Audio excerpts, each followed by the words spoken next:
Which would you prefer, coffee or tea?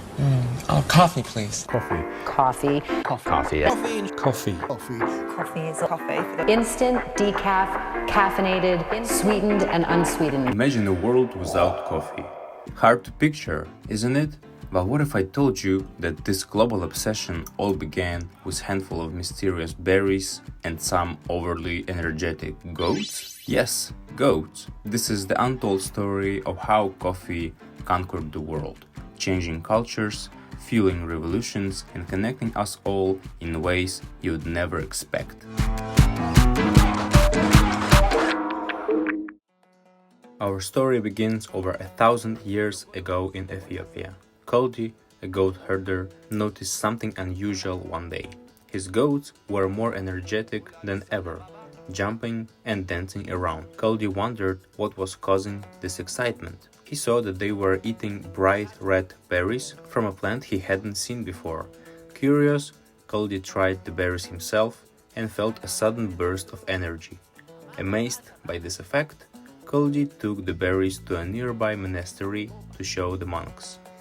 At the monastery, Kaldi told the monks about the berries. The head monk decided to experiment with them. They roasted the berries to improve their flavor, then crushed them and boiled them in water to make a drink. As they sipped the warm liquid, they felt more awake and alert. The monks realized that this drink helped them stay awake during long hours of prayer. They began to share this discovery with other monasteries, and the news of the energizing berries spread throughout the region. Word of coffee spread beyond Ethiopia, reaching the Arabian Peninsula. In Yemen, coffee was cultivated for the first time on a large scale. The people of Yemen developed new ways to grow and process coffee. They called the drink kahwa, which means to prevent sleep. From Yemen, coffee made its way to the Ottoman Empire, which was a powerful and influential realm at that time. The Ottomans embraced coffee enthusiastically. Coffee houses, known as kahwan, became popular places for people to meet. They weren't just for drinking coffee. They were social hubs, where people played games, listened to music, and discussed news and politics. These coffee houses became centers of culture and intellectual life, helping to spread ideas throughout the empire. However, some leaders in the Ottoman Empire grew concerned. They worried that people might share dangerous ideas or plot against them in coffee houses. And because of that, coffee was banned and coffee houses were shut down.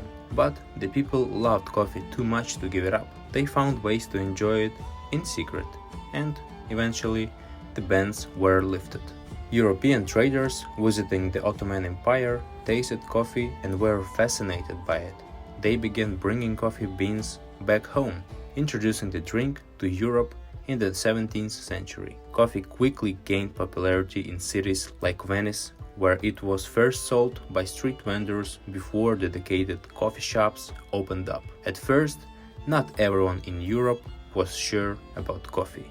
Some people loved its rich taste and energizing effect, while others were suspicious of this dark, bitter drink. Some even called it a bitter invention of Satan.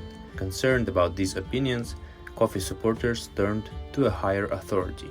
Pope Clement VIII was asked to decide whether coffee should be allowed. He tasted it himself to make an informed decision. He found it delicious and declared that coffee should not be banned.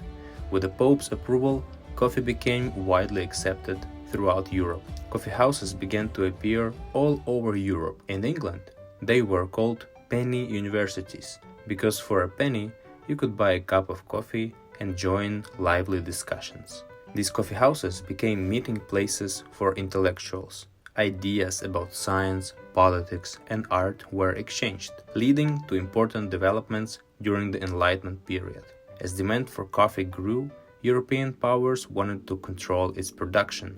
They established coffee plantations in their colonies, such as in the Caribbean, South America, and Southeast Asia. Unfortunately, this expansion led to the exploitation of many people. Slavery and unfair labor practices were used to grow and harvest coffee. This is a dark chapter in coffee's history. In the American colonies, coffee became a symbol of freedom. After the Boston Tea Party, many colonists refused to drink British tea and switched to coffee instead. Coffee houses were places where revolutionary ideas were shared and plans were made for independence from Britain. In France, cafes played a key role during the French Revolution. People gathered to discuss equality and democracy, fueling the movement that changed the country. During the Industrial Revolution, coffee became even more important. Workers relied on coffee to stay alert during long shifts in factories. Advancement in technology made coffee more accessible. New machines and methods allowed people to brew coffee at home easily. In the 19th and 20th centuries, coffee became a global commodity. Large companies began mass-producing coffee, making it available to people everywhere. Coffee became a staple in households and even played a role during wars, providing comfort to soldiers on the front lines. In modern days, there's been a shift towards specialty coffee. Consumers became more interested in where their coffee comes from and how it's grown. This led to a focus on ethical sourcing and supporting farmers directly. However, coffee faces significant challenges today. Climate change is affecting coffee growing regions, leading to lower yields and threatening the livelihoods of farmers. Efforts are being made to develop new coffee plants that can withstand changing conditions. Supporting sustainable practices is crucial for the future of coffee. Coffee has become a vital part of cultures worldwide. In Ethiopia, coffee ceremonies are a key social event. In Turkey, coffee is prepared in a unique way that's been practiced for centuries. From Italian espressos to American coffee to go, coffee adapts to fit the lifestyles and traditions of each place, bringing people together in various ways.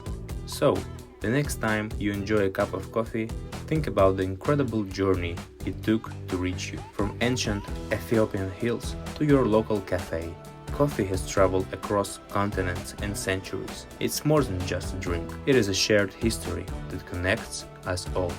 Coffee has truly taken over the world. If you found this journey through coffee's history interesting, please like this video and subscribe for more fascinating stories. Let's keep celebrating the amazing ways that simple things can bring us all together. And to think, it all started with some dancing goat. Let's remember about that, and I'll see you in the next one.